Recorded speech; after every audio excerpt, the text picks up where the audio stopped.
On va parler de l'hymne européen, c'est ce qu'on a appelé l'hymne à la joie. Vincent Desjardins, c'est en fait le dernier mouvement de la 9e symphonie de Beethoven.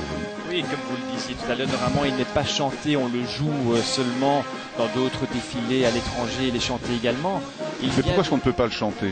Mais on a différentes interprétations, on parle de problème de traduction, il y a 23 langues officielles au sein de l'Union Européenne. On parle d'autres, on dit que l'hymne évoque des paroles qui sont en réalité universelles, qui renvoient des idéaux universels de paix, de solidarité, mais qui incarnent aussi l'Europe. Et c'est en 1985 que les chefs d'État et de gouvernement de l'Union Européenne en ont fait l'hymne officiel de l'Union, qui reçoit la même considération que l'hymne national, c'est-à-dire que le public est invité à se lever, que le militaire salue. On voit d'ailleurs justement le roi qui se lève, toute la tribune se lève. Il y a une cinquantaine de chanteurs des chœurs de l'Union Européenne. Ils proviennent d'une vingtaine d'États, ce qui prouve encore la multiculturalité de l'Europe.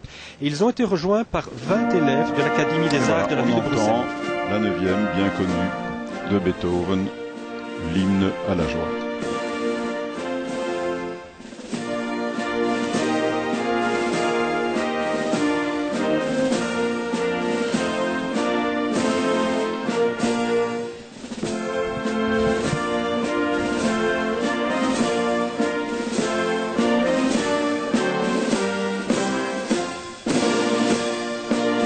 Voilà, on peut encore reparler de cette musique. C'est un arrangement de quelqu'un qui est bien connu, évidemment, le chef d'orchestre von Karajan.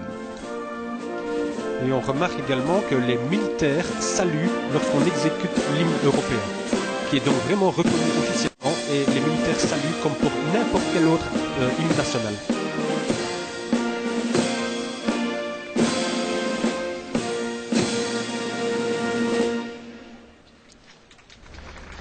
Tout ceci sous la conduite du lieutenant-chef de musique Segers. Et l'applaudissement de la foule. Et voici la Provençonne, évidemment.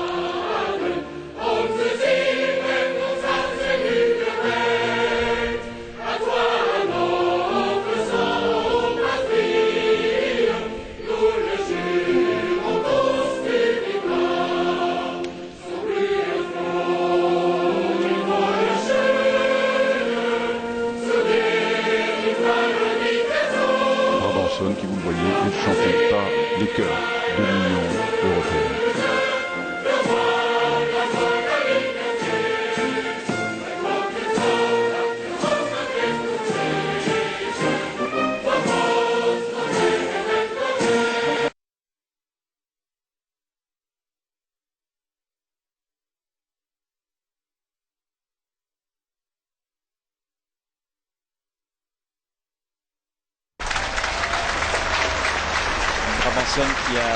Dont le texte a évolué depuis les journées d'août 1830, d'abord dans un sens plus anti-orangiste après les journées de septembre 1830, et puis au regard de meilleures relations entre la Belgique et les Pays-Bas. Le texte était encore modifié en 1860 par Charles Rogier, et aujourd'hui, je dirais depuis l'après-première guerre mondiale, on ne chante plus qu'une version simplifiée. Le dernier couplet en réalité de la Brabançonne est encore chanté aujourd'hui. Alors, un regard attentif a peut-être aperçu parmi les drapeaux belges que l'on a montré, il y en avait un où il y avait un lion flamand dans le jaune du drapeau.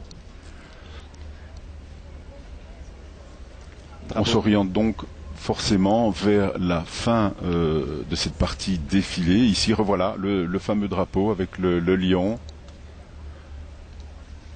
Drapeau belge qui aussi pour origine les journées d'août 1830 et qui était destiné à remplacer le drapeau français qui avait été